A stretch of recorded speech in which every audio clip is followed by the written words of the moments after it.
बिस्मिल्लाहिर्रहमानिर्रहीम। अस्सलाम वालेकुम वरहमतुल्लाहि वबरकातुहू। मैं इमरान खान इल्म अचीवर के पीवाईक्यू सीरीज में आपका वेलकम करता हूं।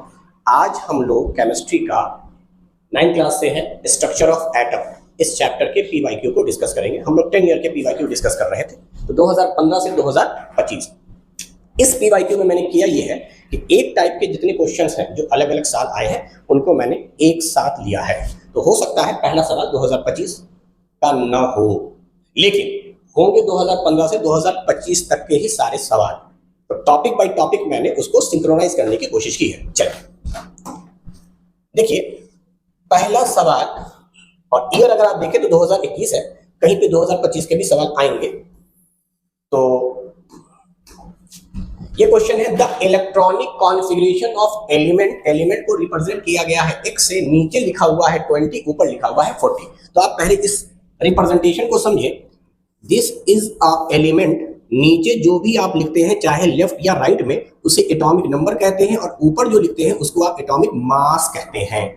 तो एटॉमिक नंबर है ये, शॉर्ट में मैं लिख दे रहा हूं एटॉमिक नंबर, जो कि नंबर ऑफ प्रोटॉन होता है, और ये एटॉमिक मास है जो प्रोटॉन और न्यूट्रॉन का सम है। न्यूक्लियस के अंदर दो पार्टिकल होते हैं, एक है प्रोटॉन जिसको एटॉमिक नंबर या न्यूक्लियर चार्ज कह रहे हैं, और दूसरा है न्यूट्रॉन, न्यूट्रल बॉडी। उन दोनों के सम को हम एटॉमिक मास कहते हैं। ये एटम न्यूट्रल है, तो जितना एटॉमिक नंबर है इसके न्यूक्लियस में उतने ही प्रोटॉन होंगे। न्यूट्रल है इसीलिए बाहर अलग अलग ऑर्बिट में इलेक्ट्रॉन भी उतने ही होंगे। तो ये जो नीचे एटॉमिक नंबर है ये रिप्रेजेंटेशन है इलेक्ट्रॉन की तादाद का, अगर न्यूट्रल है तो। वरना चार्ज होंगे तो उसी के अकॉर्डिंग आप इलेक्ट्रॉन को एडजस्ट करेंगे। प्लस चार्ज होगा एक इलेक्ट्रॉन कम कर देंगे, माइनस चार्ज होगा एक इलेक्ट्रॉन ऐड कर देंगे एटॉमिक नंबर या प्रोटॉन में। तो मुझे इलेक्ट्रॉनिक कॉन्फ़िगरेशन दिखलाना है। इलेक्ट्रॉन की तादाद 20 थी, तो पहले ऑर्बिट में 2 इलेक्ट्रॉन, दूसरे ऑर्बिट में 8 इलेक्ट्रॉन, तीसरे में 8 और चौथे में 2। ये हो गया इलेक्ट्रॉनिक कॉन्फ़िगरेशन 2882। एसपीटीएफ पर भी पढ़ा जा सकता है, लेकिन उसको मैं बाद में डिस्कस करूंगा। फिलहाल ऑर्बिट पर बोला गया था। फर्स्ट ऑर्बिट को के शेल कहते हैं। इसकी कैपेसिटी नील बोर वाले फॉर्मूले से अगर आप देखेंगे, Bohr Bury scheme, Niels Bohr जो था और बेरी ने मिलकर फॉर्मूला डिराइव किया था, किसी भी ऑर्बिट में मैक्सिमम इलेक्ट्रॉन कितने रह सकते हैं, तो उसका फॉर्मूला है 2n²। n जहां नंबर ऑफ शेल या ऑर्बिट है, तो पहले में 2 ही रह सकते हैं, n की वैल्यू 1 रखो, 2 आ गया। दूसरे में 8 ही रह सकते हैं, तीसरे में 8 होते 18 है, यहां पर 8 है, और उसके बाद 8 के बाद इलेक्ट्रॉन आगे चला गया है n शेल में। तो ये इलेक्ट्रॉनिक कॉन्फ़िगरेशन हो गया है कैल्शियम का। एटॉमिक नंबर 20 जिसका होता है उस एलिमेंट को कैल्शियम कहते हैं, कैल्शियम कहते हैं। तो कैल्शियम का इलेक्ट्रॉनिक कॉन्फ़िगरेशन है 2882। आखिरी ऑर्बिट के इलेक्ट्रॉन को वैलेंस इलेक्ट्रॉन कहते हैं बेटा। तो इसका वैलेंस इलेक्ट्रॉन 2 है, वैलेंसी भी 2 है, मेटल है, ये प्रॉपर्टी मैंने ऐसी बता दी। यहां पर जितनी बातचीत थी उसके हिसाब से 2882 ये आया। अच्छा, ये इस लिहाज से भी गलत है क्योंकि आखिरी ऑर्बिट में 10 इलेक्ट्रॉन नहीं रह सकते कभी भी, क्योंकि आखिरी ऑर्बिट के इलेक्ट्रॉन को वैलेंस इलेक्ट्रॉन कह रहे हैं। वैलेंस इलेक्ट्रॉन का रेंज होता है 1 से लेकर 8 तक। 8 से ज्यादा इलेक्ट्रॉन कभी भी आउटर मोस्ट ऑर्बिट में नहीं रहेंगे। आउटर मोस्ट ऑर्बिट किसी भी एलिमेंट का आप इलेक्ट्रॉनिक कॉन्फ़िगरेशन करें, आउटर मोस्ट ऑर्बिट में कभी भी 8 से ज्यादा इलेक्ट्रॉन नहीं रहेंगे। यहां पर दूसरे में 10 हो ही नहीं सकते, इस रूल के हिसाब से ये ऑप्शन गलत था। यहां तो बहुत ज्यादा इलेक्ट्रॉन दे दिए गए, मेरे ख्याल से 40 शायद होगा, जो कि पॉसिबल नहीं है क्योंकि मास का आप इलेक्ट्रॉनिक कॉन्फ़िगरेशन नहीं निकालते हैं। मास में प्रोटॉन के साथ न्यूट्रॉन का सम होता है, तो आपको प्रोटॉन या इलेक्ट्रॉन बराबर दिखलाना है। यहां पर न्यूट्रल है तो इलेक्ट्रॉन का इलेक्ट्रॉनिक कॉन्फ़िगरेशन कीजिएगा, तो 20 का इलेक्ट्रॉनिक कॉन्फ़िगरेशन कर देंगे, 2882 आ जाएगा। चलिए, कुछ टॉपिक इससे रिलेटेड थे जिसको मैंने यहीं पर डिस्कस किया। अगले सवाल की तरफ चलते हैं। फिर से इलेक्ट्रॉनिक कॉन्फ़िगरेशन, मैंने कहा था पहले ही शुरू में आपको कि हम लोगों ने सिंक्रोनाइज किया है एक जैसे टॉपिक को। इलेक्ट्रॉनिक कॉन्फ़िगरेशन के माने हो गए इलेक्ट्रॉन का अरेंजमेंट अलग अलग ऑर्बिट में या शेल में किसी एटम के या आयंस के। यहां पे तो फिर से एल्युमिनियम एटम है, न्यूट्रल एटम दिया हुआ है। This is the neutral atom, aluminium. Aluminium Al से रिप्रेजेंट होता है, एटॉमिक नंबर 13 होता है और मास 27 होता है।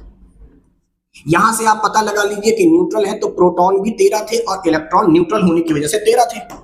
तो इसमें प्रोटॉन की तादाद 13, इलेक्ट्रॉन की तादाद भी 13। तो इलेक्ट्रॉन का अरेंजमेंट होगा, पहले ऑर्बिट में 2, दूसरे ऑर्बिट में 8, तीसरे ऑर्बिट में 3, तीसरे में 8, फिर उसके बाद आगे तीसरे में रहते हैं वैसे 18, तो आगे डिस्कस करेंगे। तो अभी के लिए 13 इलेक्ट्रॉन का कॉन्फ़िगरेशन ए ऑप्शन था, 2 8 3, 13 इलेक्ट्रॉन्स। इसका वैलेंस इलेक्ट्रॉन 3 हो जाएगा, वैलेंसी भी 3 हो जाएगी। और ये भी मेटल है, बल्कि मोस्ट अबंडेंट मेटल है जो अर्थ क्रस्ट पे पाए जाते हैं, वो है एल्यूमिनियम। नेक्स्ट क्वेश्चन को हम लोग देखेंगे, isotopes of an element have. देखिए आइसोटॉप का सवाल है, नाम से पता चल रहा है आइसो मींस सेम, और टॉप यहां बेसिकली पोजीशन को कहा गया है, और पोजीशन जो मॉडर्न पीरियोडिक टेबल में है वो आपका एटॉमिक नंबर पे सजाया गया है। तो आइसोटॉप्स के अंदर सेम एटॉमिक नंबर होते हैं। अच्छा, एटॉमिक नंबर से मुराद न्यूक्लियर चार्ज या नंबर ऑफ प्रोटॉन है। अब ये अगर सेम एलिमेंट की बात हो रही है और न्यूट्रल है, भाई सेम एटॉमिक नंबर है, एटॉमिक नंबर सेम है तो एलिमेंट भी सेम होंगे, सेम एलिमेंट होंगे। और अगर वो एलिमेंट न्यूट्रल है तो नंबर ऑफ इलेक्ट्रॉन सेम होंगे, इलेक्ट्रॉन सेम है तो वैलेंस इलेक्ट्रॉन सेम होगा, वैलेंसी सेम होगा, इलेक्ट्रॉनिक कॉन्फ़िगरेशन सेम होगा, नंबर ऑफ शेल सेम होंगे। इसका मतलब केमिकल प्रॉपर्टी सेम होगी। केमिकल प्रॉपर्टी इलेक्ट्रॉन पे डिपेंड करती है, केमिकल प्रॉपर्टी सेम होगा।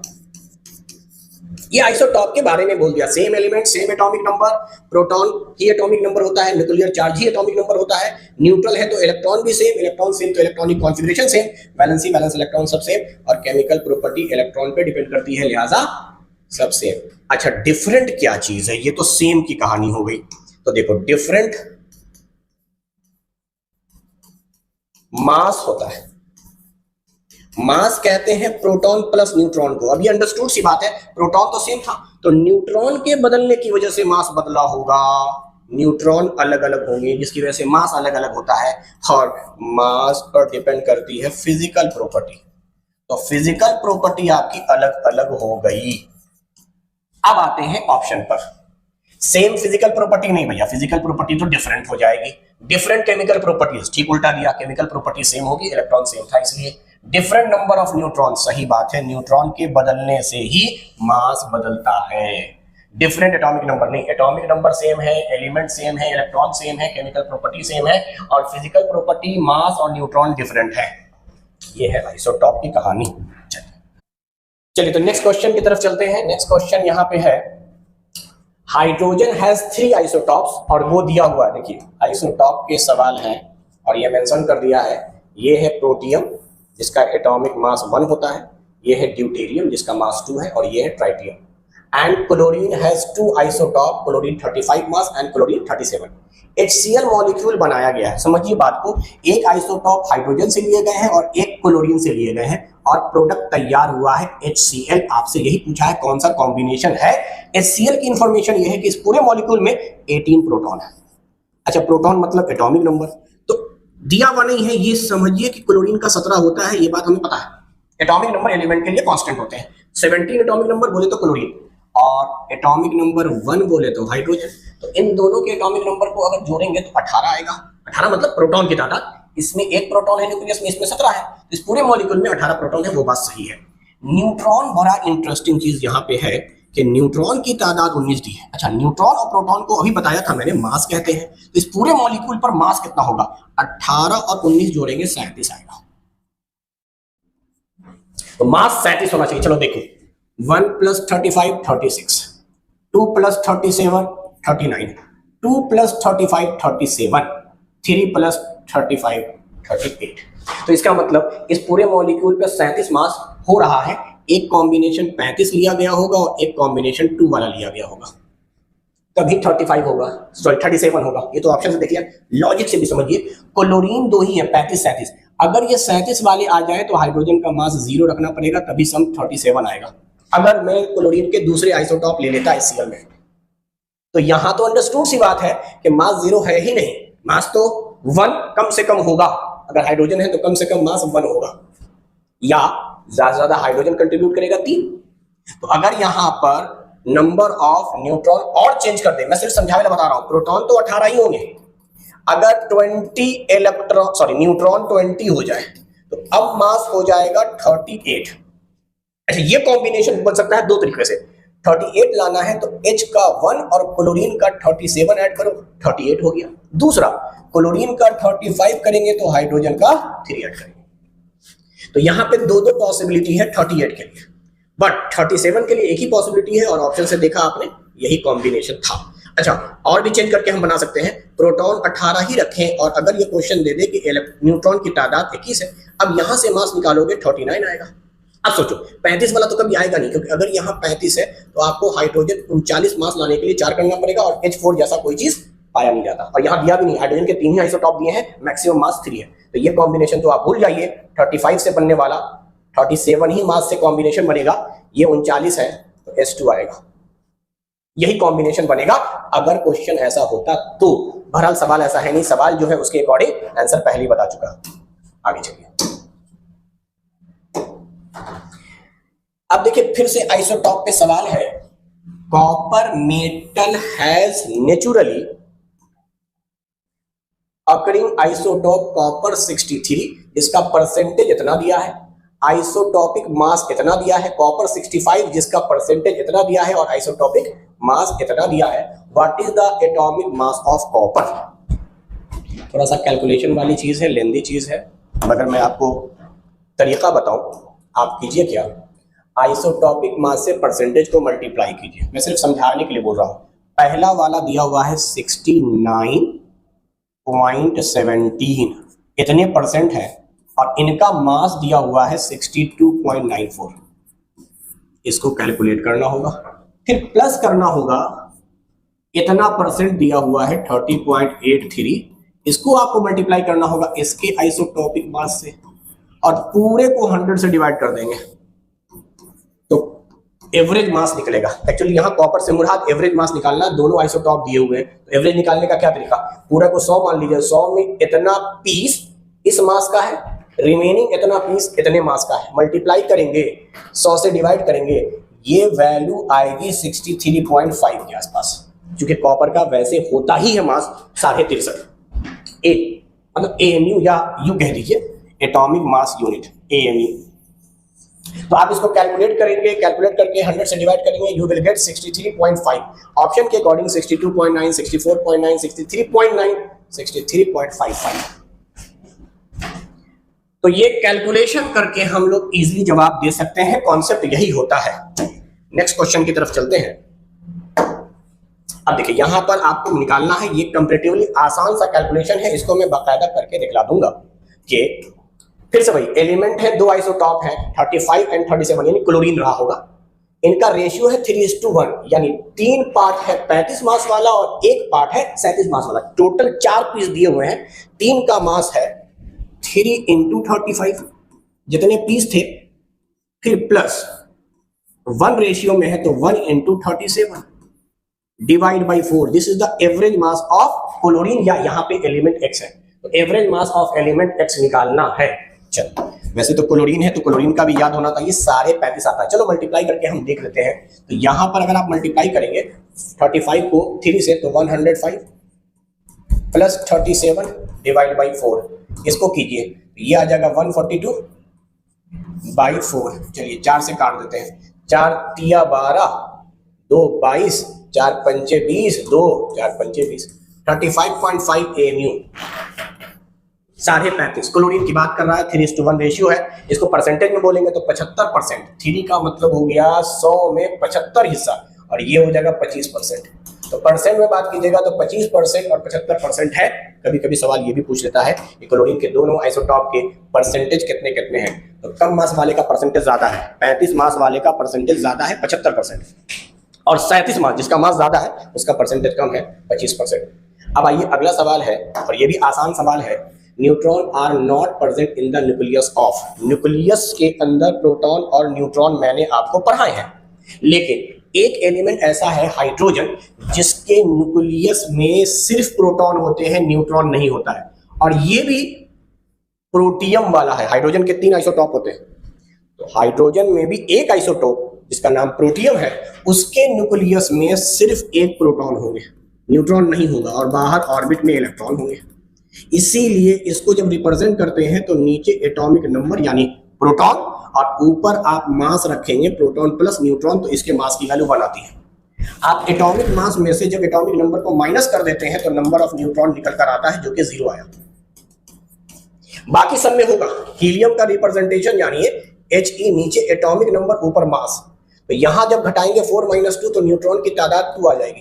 यानी हीलियम के न्यूक्लियस में 2 न्यूट्रॉन है और 2 प्रोटॉन है, इसलिए मास 4 है। लिथियम का अगर आपको रिप्रेजेंटेशन याद है तो एटॉमिक नंबर 3 होता है, मास 7 होता है। 7 में से 3 घटा देंगे 4, this is the number of neutron. Mass minus atomic number equal to number of neutron. चलिए नेक्स्ट क्वेश्चन की तरफ चलते हैं। The number of neutron present in 26 gram of carbon. अच्छा सवाल दिया है, जरा समझिए। यहां पर कार्बन का वेट दे दिया है 26, the number of neutron present in carbon 26। अच्छा, कार्बन के नीचे एक रिप्रेजेंटेशन था 2017 में, देखिए सवाल पूछा गया है, यहां थोड़ा मिसप्रिंट है, इसको सही कर लीजिए। कार्बन के नीचे है एटॉमिक नंबर 6 और ऊपर है मास नंबर 13। ये दिया हुआ था कार्बन के आइसोटॉप। कार्बन का वैसे मास 13 भी होता है, 12 भी होता है, 14 भी होता है, तो कार्बन 13 दिया हुआ था, तो ये रिप्रेजेंटेशन है, नीचे है एटॉमिक नंबर ऊपर है मास। अच्छा, एक पीस में आपने अभी देखा कि नंबर ऑफ न्यूट्रॉन, एक पीस अगर कार्बन होंगे तो मास माइनस एटॉमिक नंबर 7। एक पीस कार्बन में 7 न्यूट्रॉन है इसके अकॉर्डिंग, अगर ये दिया हुआ है तो। अब बोल रहा है इसका वजन दिया हुआ है 26 ग्राम, यहां से निकालेंगे मूल कॉन्सेप्ट के हिसाब से कि कितने मूल ये होंगे जिनका वजन 26 ग्राम आएगा। ये तो 13 AMU है, ग्राम आएगा, तो उसके लिए तरीका ये होता है गिवन मास जो दिया हुआ है डिवाइड बाय इसका जो मोलर मास है या एटॉमिक मास है। मोल निकालने का तरीका है, अगर नंबर दिया है तो एवोगाड्रो नंबर से डिवाइड करो, और अगर आपको मास दिया है तो मॉलिक्यूलर या एटॉमिक मास से डिवाइड करो। इस कार्बन का मास 13 दिया हुआ है, लिहाजा 2 मोल आ गया। अच्छा, 2 मोल कार्बन है तो न्यूट्रॉन की तादाद पूछ रहा है, तो न्यूट्रॉन भी 2 मोल है। 2 मोल इस कार्बन की वैल्यू है। 2 मोल कार्बन में अगर आप देखें तो 2 × 7 मोल न्यूट्रॉन होंगे, क्योंकि एक में 7 है तो 2 मोल में 14 मोल होंगे। अब आपको मोल की जगह पर एवोगाड्रो नंबर लिख देना है। पहले मोल निकालिए, फिर मोल की वैल्यू की जगह एवोगाड्रो नंबर रखिए। मोल के मीनिंग होते हैं 6.022 × 10⁻23।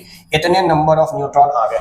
अब ये मल्टीप्लाई वाली चीज है, आप मल्टीप्लाई कीजिए, मल्टीप्लाई करके आप आंसर लिख लीजिए। चलिए मैं अंदाज से बता देता हूं, 14 और 6 मल्टीप्लाई होगा, और ठीक है भाई, option number C is the correct answer. क्योंकि 7 और 6 तो हो नहीं सकता, 24 पावर है, जाहिर सी बात है 84 आवेगा, तो 8 के बाद पॉइंट लगाएंगे तो 1 डेसिमल बढ़ा देंगे। तो ये आप कैलकुलेशन कर लीजिएगा।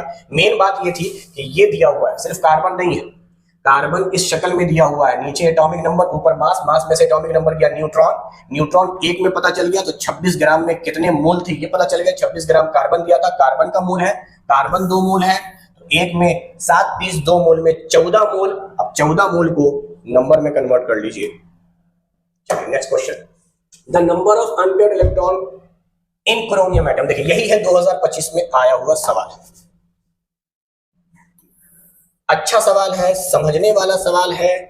पहली बात तो ये क्रोमियम एटम जो है वो 24 एटॉमिक नंबर का है, Cr से रिप्रेजेंट करते हैं 24 है। अब आप इसको बना नहीं सकते हैं सिर्फ ऑर्बिट वाले कॉन्सेप्ट पे, 2 8 8 20 तक तो ठीक है। असल में इसको हम लोग सब सेल पे पढ़ते हैं ऑफ प्रिंसिपल को फॉलो करते हुए। अमूमन तौर पे 10th क्लास में नहीं है, ये और बात है कि हम लोग बच्चे को पढ़ा देते हैं of principle, Pauli exclusion principle, हुल्स रूल, तो वो बच्चे तो खैर कर लेंगे। चलिए मैं अपने ही स्टूडेंटों के लिए इसको एक्सप्लेन कर देता हूं सब ऑर्बिट वाले कॉन्सेप्ट पे। 1s2 2s2 2p6, यानी पहले 1s आएगा, फिर 2s 2p आएगा, फिर उसके बाद 3s आएगा, फिर 3p आएगा, 3p के बाद 4s आता है, फिर 3d आता है। अगर आप ऐसे भरेंगे तो पहला लाइन तो ये बनेगा, ये समझिए पहले, सबसे पहले कि 1s के बाद 2sp, फिर 3sp, फिर बीच में आएगा 4, अच्छा 4sp के बीच में है 3d। अगर समझना चाहो 4sp के बीच में है 3d, 1 में d नहीं होता, 2 में नहीं। ये जो बच्चे पहली बार पढ़ रहे हैं एसपीडीएफ उनके लिए है कि आप इस पैटर्न पे जानिए। आप 20 के ऊपर और 20 के अंदर वाले भी आप लिख सकते हैं कॉन्फ़िगरेशन। यहां पे आया था मेरे पास पहला क्वेश्चन कैल्शियम का X2040 वाला, और एक आया था मैग्नीशियम सॉरी एल्यूमिनियम का। मैं उन दोनों को कंसीडर कर लूंगा इस पर भी। असल इलेक्ट्रॉनिक कॉन्फिगरेशन लिखने का तरीका ये है, और ये अबव प्रिंसिपल कहलाता है बेटा। पहले 1s, फिर 2sp, फिर 3sp, 4sp के बीच में है 3d। अब याद रखो एक चीज और आपको याद रखनी है, s में मैक्सिमम 2 इलेक्ट्रॉन होंगे, p में मैक्सिमम 6 होंगे, d में मैक्सिमम 10 होंगे। और इस तरह से एक डब्बे का नाम है s, इसमें 2 इलेक्ट्रॉन होते हैं, पहला क्लॉक दूसरा एंटी क्लॉक। उसी तरीके से 3 डब्बे का नाम है जिस 3 ऑर्बिटल कहते हैं p। ये s है, ये p है। देखो p में जितने इलेक्ट्रॉन है उसके आधे डब्बे होंगे, इन डब्बों को आप कहेंगे, इन डब्बों को कहेंगे ऑर्बिटल। और पहले इलेक्ट्रॉन सारे डब्बों में सिंगल सिंगल जाएगा, फिर पेयरिंग स्टार्ट होगा, इसलिए p में। अब d में 10 रहते हैं तो ऐसे ऐसे 5 डब्बे होंगे, 1 2 3 4 5। पहले इलेक्ट्रॉन क्लॉकवाइज पांचों डब्बों में, फिर एंटी क्लॉकवाइज, नीचे डाउनवर्ड एरो को एंटी क्लॉकवाइज कहते हैं। ये है डी सबसे। तो आप इतना ही जाने, वैसे एफ होता है उसमें 14 इलेक्ट्रॉन होते हैं, तो 7 डब्बे बनाएंगे, बॉक्स बनाएंगे। हर बॉक्स को आप स्क्वायर बॉक्स कह सकते हैं या ऑर्बिटल कह सकते हैं। सब में सिंगल सिंगल इलेक्ट्रॉन जाएगा, 7 भर गए, उसके बाद एंटी क्लॉकवाइज 7 भर के 14 कर देगा। तो 4-4 का गैप चल रहा है, 2 4 6 6 4 10 10 4 14। इलेक्ट्रॉन में 4-4 का गैप है, डब्बों में 2-2 का गैप है, 1 डब्बा 3 डब्बा 5 डब्बा 7 डब्बा। चलिए ये तो ऐसे ही मैंने बता दिया। तो अब बताओ s है तो 2 इलेक्ट्रॉन, फिर s है तो 2, p है तो 6, s है तो 2, p है तो 6, s है 2। देखो 2 2 4 6 4 10 2 12 6 18 2 20 और 4 24। तो यहां तक तो बात समझ में आ गई। अब देखो क्रोमियम में होता है एक्सेप्शन। एक्सेप्शन ये है कि 4s का एक इलेक्ट्रॉन शिफ्ट कर जाता है 3d में, क्योंकि 4s के अंदर एक इलेक्ट्रॉन रहेंगे, इसको अनपेयर्ड कहते हैं, और d के अंदर 5 डब्बे हैं, 1 2 3, पहला इलेक्ट्रॉन दूसरा तीसरा चौथा पांचवा। अगर ये यहां से शिफ्ट होके नहीं जाता, शिफ्ट होने से पहले की कहानी समझो, जब हमने लिखा था 4s2 और 3d4, एक डब्बा खाली पड़ा हुआ था। ये है आपका 3d और ये है 4s। तो शुरू में ऐसे ही भरना है, 1s भर गया, फिर 2s, फिर 2p, फिर 3s, फिर 3p, फिर 4s को भरने के बाद 3d में जाएंगे। 4s भरने का मतलब पहला क्लॉक दूसरा एंटी क्लॉक अब जाएगा। तो शुरू में कंडीशन आपने ये पढ़ी है जो मैंने लिखी थी, तो इस पर आपको 4 ही अनपेयर्ड इलेक्ट्रॉन दिखेंगे क्रोमियम के अंदर इस कॉन्फ़िगरेशन से। लेकिन एक इलेक्ट्रॉन यहां से शिफ्ट होकर यहां आता है ताकि ये बन जाए हाफ फील्ड और ये भी बन जाए हाफ फील्ड। हाफ फील्ड कहते हैं जितना मैक्सिमम इलेक्ट्रॉन रह सकता है उससे ठीक आधा रहे, और हाफ फील्ड ऑर्बिटल स्टेबल होते हैं बेटा। तो ये स्टेबिलिटी गेन करने के लिए ऐसा करता है। हाई क्लास में पढ़ना है 11th में, एक्सचेंज एनर्जी का कॉन्सेप्ट, सिमेट्रिक ऑर्बिटल का कॉन्सेप्ट। चलो आप उतना मत जानो, आप सिर्फ जानो कि एक इलेक्ट्रॉन को हम आउटर 4s से अंदर 3d में ट्रांसफर कर देते हैं स्टेबिलिटी गेन करने के लिए। इससे एक फायदा और भी होता है, अब नंबर ऑफ अनपेयर्ड इलेक्ट्रॉन देखोगे तो पाए जाएंगे ये 5 अनपेयर्ड है और ये 6 अनपेयर्ड इलेक्ट्रॉन। इसीलिए मैंने पहले क्वेश्चन ये वाला डिस्कस नहीं किया। 2025 में पूछा गया सवाल है, डिक्रीजिंग ऑर्डर में आते हैं, सबसे पहले इसी को डिस्कस करते हैं, मगर यहां हमने बाद में किया ताकि आप ये समझिए। अब देखो पहला सवाल पे आते हैं। अच्छा, इसको वापस तुम ऑर्बिट में समझ सकते हो। अगर ऑर्बिट में पहले ऑर्बिट में 2 इलेक्ट्रॉन, दूसरे में 8 इलेक्ट्रॉन, तीसरे ऑर्बिट में देखो ये और ये तीसरा ऑर्बिट है, 6 2 8 5 13, और चौथे ऑर्बिट में 1 है, ये है इलेक्ट्रॉनिक कॉन्फ़िगरेशन KLMN पर। तो पहले आप सब ऑर्बिट में बना लीजिए, उसके बाद उसको ऑर्बिट में कन्वर्ट कर सकते हैं। चलिए अब हम पीछे के सवाल ले रहे हैं।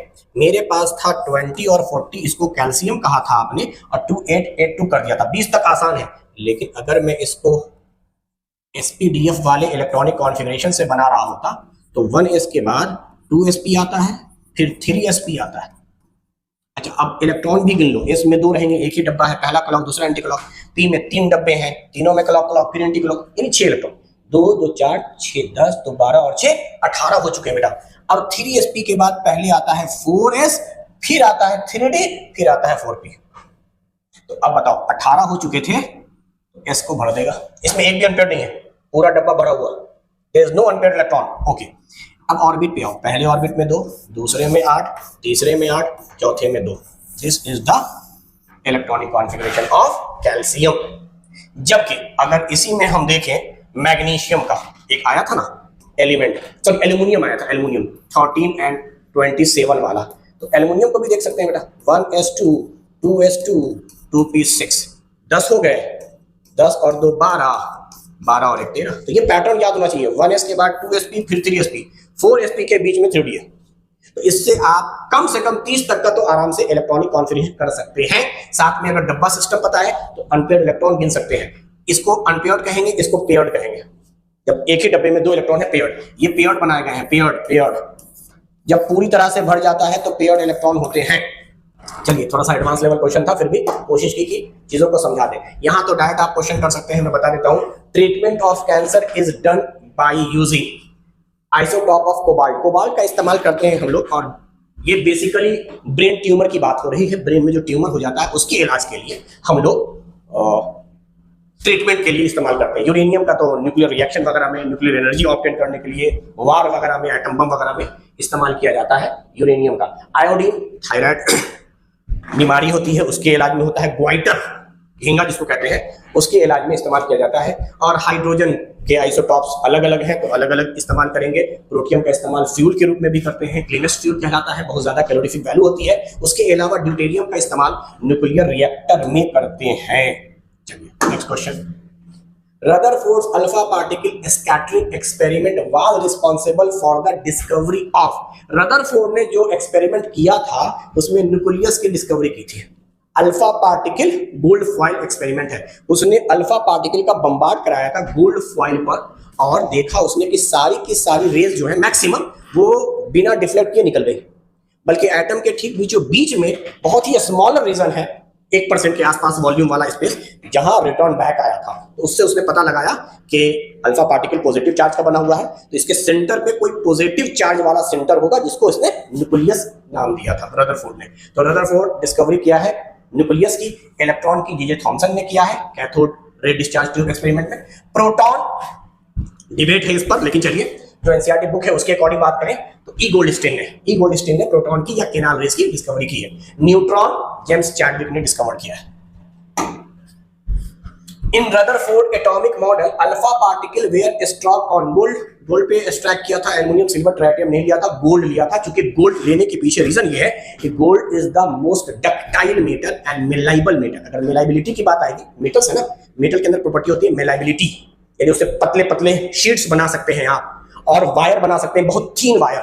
तो गोल्ड के पास ये प्रॉपर्टी है कि वो मोस्ट डक्टाइल और मोस्ट मेलाइबल मेटल है, इसलिए रदरफोर्ड ने गोल्ड को सिलेक्ट किया। हाउ मेनी नोड्स, फिर से आ गया है थोड़ा सा 2022 में हाई लेवल का क्वेश्चन। देखिए इसमें क्या कहा गया है, इसमें कहा गया है कितने नोड प्रेजेंट होंगे 2s ऑर्बिटल में। अब ये तो मुश्किल चीज है, तो पहले समझिए नोड। नोड कहते हैं उस हिस्से को जहां पर इलेक्ट्रॉन नहीं पाया जाएगा।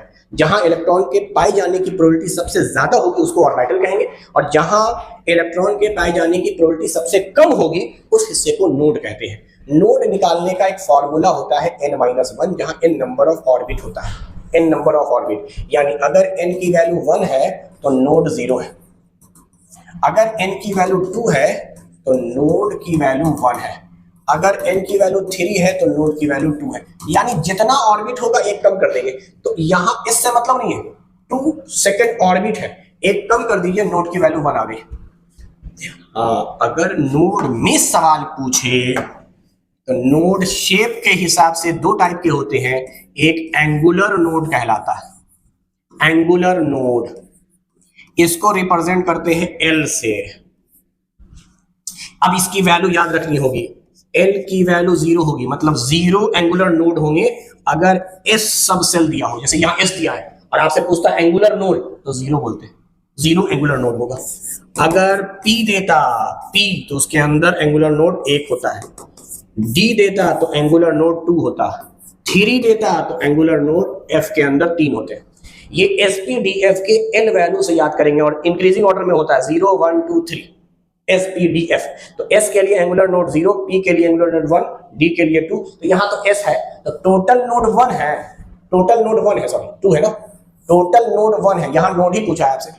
और वो नोड एंगुलर तो होंगे नहीं, एंगुलर नोड होंगे नहीं, तो एंगुलर के अलावा जितने नोड बच गए सबको रेडियल नोड कहते हैं, सबको रेडियल नोड कहते हैं। बचे हुए नोड स्फेरिकल शेप का होता है। इसका फॉर्मूला होता है टोटल नोड, आपको पता है, उसमें से एंगुलर माइनस कर दीजिए, जितना बच गया सब एंगुलर नोड होगा। तो ये थोड़ा सा नोड का क्लासिफिकेशन है फॉर्मूला वाइज। बाकी एडवांस लेवल के क्वेश्चन थे, बहुत ज्यादा पूछेगा तो यही पूछ लेगा। यहाँ पे वैल्यू 3s कर दे, 3p कर दे, 3d कर दे, तो भाई 3 का मतलब हो गया कि नोड की तादाद 2 हुई, ऑर्बिट में से एक कम कर देंगे नोड पता चल जाएगा। ये दोनों का दोनों रेडियल होगा क्योंकि एंगुलर है ही नहीं। 3s के लिए 3p में टोटल नोड 2 होंगे, एक नोड होगा एंगुलर, बाकी 2 होंगे रेडियल। 3d में आते हैं 2 नोड होंगे, दोनों के दोनों एंगुलर होंगे, रेडियल नहीं होगा। चलिए, how many electron are present in outermost shell of carbon. Carbon के आउटर मोस्ट शेल में कितने इलेक्ट्रॉन होते हैं? टेट्रावैलेंट होता है तो जाहिर सी बात है वैलेंसी 4 है, तो आउटर मोस्ट ऑर्बिट में 4 इलेक्ट्रॉन होंगे। चलो, कार्बन का तो हमें मालूम है एटॉमिक नंबर 6 होता है, तो हम इसको 2-4 करके भी समझ सकते हैं। अभी 1s 2s और 2p करके भी समझ सकते हैं। तो आउटर मोस्ट ऑर्बिट में 4 इलेक्ट्रॉन है, तो वैलेंस इलेक्ट्रॉन कार्बन का 4 है। How many electron are present in outermost shell. Outermost shell को ही वैलेंस इलेक्ट्रॉन कहते हैं। करेक्ट आंसर 4, 4 होंगे। यही है दूसरा कमरा, दूसरा ऑर्बिट आउटर मोस्ट, जिसमें 4 इलेक्ट्रॉन है। चलिए, the ion of element has 3 positive charge. ठीक है भाई, कोई एलिमेंट है जो आयन की शक्ल में है, मान लेते हैं ए कोई एलिमेंट का सिंबल है और वो आयन की शक्ल में है और इस पर 3 प्लस चार्ज है, न्यूट्रल नहीं है। 3 प्लस चार्ज का मतलब 3 इलेक्ट्रॉन ये लूज कर चुका है। मास नंबर 27, न्यूक्लियस पे कोई फर्क नहीं पड़ता, याद रखोगे, एटम और आयन में। And number of neutron is 14। अच्छा, 14 है। What is the number of electron in the ion? सब जो पहले हम बात समझाना चाह रहे हैं, ये मास है 27 और इसके अंदर 14 पार्ट तो न्यूट्रॉन का है, तो बाकी 13 पार्ट होगा इसका एटॉमिक नंबर, क्योंकि मैंने बताया था इन्हीं दोनों का डिफरेंस नंबर ऑफ न्यूट्रॉन होता है। इसको x मानकर भी आप बना सकते थे कि भैया एटॉमिक नंबर x है, 27 माइनस x की वैल्यू दिया हुआ है 14, तो x की वैल्यू निकालो। अगर मैं मैथ की तरह बनाऊं, एटॉमिक मास में से एटॉमिक नंबर माइनस करूंगा, नंबर ऑफ न्यूट्रॉन आएगा। न्यूट्रॉन की तादाद 14 दिया हुआ है, ये माइनस x इधर आकर प्लस x हो गया, 14 इधर आकर माइनस हो गया, तो x की वैल्यू 13। अच्छा, ये 13 एटॉमिक नंबर आ गया, यानी नंबर ऑफ प्रोटॉन आ गए। प्रोटॉन की तादाद 13, प्लस चार्ज मतलब इलेक्ट्रॉन कम है, 1 प्लस होता 1 इलेक्ट्रॉन कम होता, 2 प्लस चार्ज होता 2 इलेक्ट्रॉन कम होता, 3 प्लस चार्ज है 3 इलेक्ट्रॉन कम होंगे। कहां से? प्रोटॉन से। प्रोटॉन से 3 इलेक्ट्रॉन कम कर दीजिए, आ गया 10। तो नंबर ऑफ इलेक्ट्रॉन पूछा गया है, करेक्ट आंसर 10। कॉन्फिगरेशन पूछा जाए, पहले ऑर्बिट में 2, दूसरे ऑर्बिट में 8। वैलेंस इलेक्ट्रॉन पूछा जाए 8। खैर, आगे बढ़िए। The existence of electron in atom was shown by, मैंने पीछे रदरफोर्ड वाले एक्सपेरिमेंट में बता दिया था कि इलेक्ट्रॉन की डिस्कवरी जे थॉमसन ने की है 1897 में। एक्सपेरिमेंट का नाम है कैथोड डिस्चार्ज ट्यूब एक्सपेरिमेंट। चलिए, number of valence electron in chlorine ion, याद रखिएगा क्लोरीन आयन की बात कर रहा, नॉट क्लोरीन एटम। क्लोरीन का तो आपने देखा है, क्लोरीन का एटॉमिक नंबर 17 होता है। मास एवरेज वाला लिया गया था 35.5, आइसोटॉप वाला मास लेंगे तो 35 और 37। 35 वाला 3 पार्ट या 75%, 37 वाला 1 पार्ट या 25%। आयन का मतलब है इस पे चार्ज, और क्लोरीन पर एक ही चार्ज होता है, हेलोजन ग्रुप से ताल्लुक है, 17वें ग्रुप से। फ्लोरीन, क्लोरीन, ब्रोमीन, आयोडीन सब नॉन मेटल है, गैसियस स्टेट में पाया जाता है, डाई एटॉमिक मॉलिक्यूल के रूप में पाया जाता है, Cl2। लेकिन चलिए, वो सब बात नहीं है। यहां क्लोरीन पे एक नेगेटिव चार्ज है, अभी पढ़ाया मैंने, नीचे जो होता है वो एटॉमिक नंबर होता है। तो अगर एटॉमिक नंबर हम बोले तो 17, यानी प्रोटॉन की तादाद 17। निगेटिव चार्ज का मतलब है इलेक्ट्रॉन एक ज्यादा है, पॉजिटिव में इलेक्ट्रॉन कम होता है, निगेटिव में इलेक्ट्रॉन ज्यादा होता है। तो एक इलेक्ट्रॉन बढ़ा तो भाई 18 का कॉन्फिगरेशन कर लो ऑर्बिट के बेस पर 288। पूछा क्या है? वैलेंस इलेक्ट्रॉन, आखिरी ऑर्बिट के इलेक्ट्रॉन को वैलेंस इलेक्ट्रॉन कहते हैं। Correct answer 8। यही अगर क्लोरीन एटम होता, न्यूट्रल होता, न्यूट्रल अगर न्यूट्रल होता तो 17 प्रोटॉन 17 इलेक्ट्रॉन, 17 इलेक्ट्रॉन की कहानी होती 287। मगर खैर निगेटिव चार्ज है, इसलिए करेक्ट आंसर 8 हो गया। आइसोटॉप्स है, हम लोगों ने आइसोटॉप को डिस्कस किया था, बताता हूं मैं। सेम मास नंबर नहीं भाई, मास अलग था, सेम एटॉमिक नंबर, हाँ एटॉमिक नंबर सेम था। And different atomic mass number, correct answer B हो गया। सेम नंबर ऑफ प्रोटॉन, हाँ प्रोटॉन तो सेम होगा, न्यूट्रॉन सेम नहीं होगा भाई, न्यूट्रॉन के वजह से ही डिफरेंट एटॉमिक मास हुआ था, डिफरेंट फिजिकल प्रॉपर्टी हुआ था, सेम नंबर ऑफ न्यूट्रॉन, ये बात भी गलत है। तो करेक्ट आंसर हो गया option B, same atomic number different mass number. An element which can exhibit valencies of 3 and 5 can be, actually इसको वैलेंसी नहीं ऑक्सीडेशन नंबर कहना चाहिए, ऑक्सीडेशन नंबर कहना चाहिए, लेकिन चलिए समझिए बात को। एल्युमिनियम का ताल्लुक 13वें ग्रुप से है, इसका वैलेंस इलेक्ट्रॉन 3 है, इसकी वैलेंसी 3 होगी, इसकी वैलेंसी 3 होगी, वैलेंसी 3 होगी, यही फॉर्मूला है 2 8 3, एल्युमिनियम का 13, वैलेंस इलेक्ट्रॉन वैलेंसी, तीनों इलेक्ट्रॉन लूज करके ऑक्टेट पूरा कर लेगा। सिलिकॉन 14वें ग्रुप से ताल्लुक है, इसकी वैलेंसी 4 होगी, 2 8 4, 4 इलेक्ट्रॉन या तो गेन कर ले या चारों लूज करके अपना ऑक्टेट पूरा कर ले। फास्फोरस 15वें ग्रुप से ताल्लुक है, पहले मैं कॉन्फ़िगरेशन लिखता हूं 2 8 5। अब देखो यहां पे दो ऑप्शन है, या तो ये 3 इलेक्ट्रॉन गेन करे, add 3 electron to complete their octet, या पांचों इलेक्ट्रॉन लूज करे टू कंप्लीट देयर ऑक्टेट। ये 4 गेन करे या 4 लूज करे, 4 ही गेन या 4 ही लूज करेगा, यानी जितने इलेक्ट्रॉन हैं या तो वो उतना ही इलेक्ट्रॉन ले ले या उतना ही इलेक्ट्रॉन दे दे। तो सिलिकॉन या जिसका वैलेंस इलेक्ट्रॉन 4 है वो 4 लेता है या 4 देता है, 4 ले ले 4 दे दे, तो इसकी वैलेंसी 4। और ये देखो जितना वैलेंस इलेक्ट्रॉन है उससे ज्यादा नहीं ले सकता, ऑक्टेट पूरा करने के लिए 5 नहीं देगा, ये हमेशा 3 देगा, ये हमेशा 3 देगा, क्योंकि लेने का उसूल है, लेने का उसूल है कि आउटर मोस्ट इलेक्ट्रॉन जितना है उतना ही तक ले सकते हैं। अगर ये लेगा भी तो 3 ही लेगा, 3 से ज्यादा नहीं लेगा, बट 3 लेने के बाद इसका ऑक्टेट पूरा नहीं हो रहा है। बात समझना, ऑक्टेट पूरा करने के लिए, ऑक्टेट कहते हैं वैलेंस इलेक्ट्रॉन का 8 होना, जितने इलेक्ट्रॉन लिए या दिए जाएं वही वैलेंसी कहलाएगी। जितने electron, number of electron either gain और lose to complete their octet. अच्छा, आउटर मोस्ट में जितना है सब दे देगा, 5 है 5 दे देगा। लेने का मतलब है कि 5 ले सकता है, मैक्सिमम 5 ले सकता है, जितना है उतना, पर ऑक्टेट पूरा करने के लिए 3 ही चाहिए, इसलिए 3 ले लेगा। तो इसकी वैलेंसी है 3 और 5, जितने इलेक्ट्रॉन लिए या दिए जाएं ऑक्टेट पूरा करने के लिए उसी को वैलेंसी कहते हैं। तो लेना तो समझ में आता, 5 या 3 ले लो 8 हो जाएगा, और जितना है सब दे दो। तो आउटर मोस्ट ऑर्बिट के बराबर इलेक्ट्रॉन लिया जा सकता है। आखिरी ऑप्शन को भी अगर मैं डिस्कस करने पर आऊं तो सल्फर दिया हुआ है बेटा, सल्फर की कहानी समझो। सल्फर का 16 होता है 286 इलेक्ट्रॉनिक कॉन्फ़िगरेशन। अब देखो ये 6 ले सकता है, 6 दे सकता है, 6 तो दे दिया, ऑक्टेट पूरा हो गया, या 2 ले लेगा, तो इसकी वैलेंसी 2 और 6 दोनों है। तो अगर सल्फर का आएगा तो इसकी वैलेंसी 2 6, इसकी वैलेंसी 3 5, इसकी वैलेंसी सिर्फ 4, इसकी वैलेंसी सिर्फ 3। तो क्वेश्चन में 3 और 5 बोला है, करेक्ट आंसर फास्फोरस। सिर्फ 3 बोलता तो एल्यूमिनियम, ओनली 3 पर, बट 3 तो फास्फोरस का भी है, तो दोनों 3 शो कर रहा है, बट ये दोनों कर रहा है 3 और 5। 2 और 6 बोलेगा तो ये, खाली 4 बोलेगा तो सिलिकॉन। चलिए नेक्स्ट क्वेश्चन। अच्छा मेरे ख्याल से इतना ही सवाल था। तो ये हम लोगों ने स्ट्रक्चर ऑफ एटम का PYQ डिस्कस कर लिया। चलिए मिलते हैं नेक्स्ट वीडियो में, थैंक यू।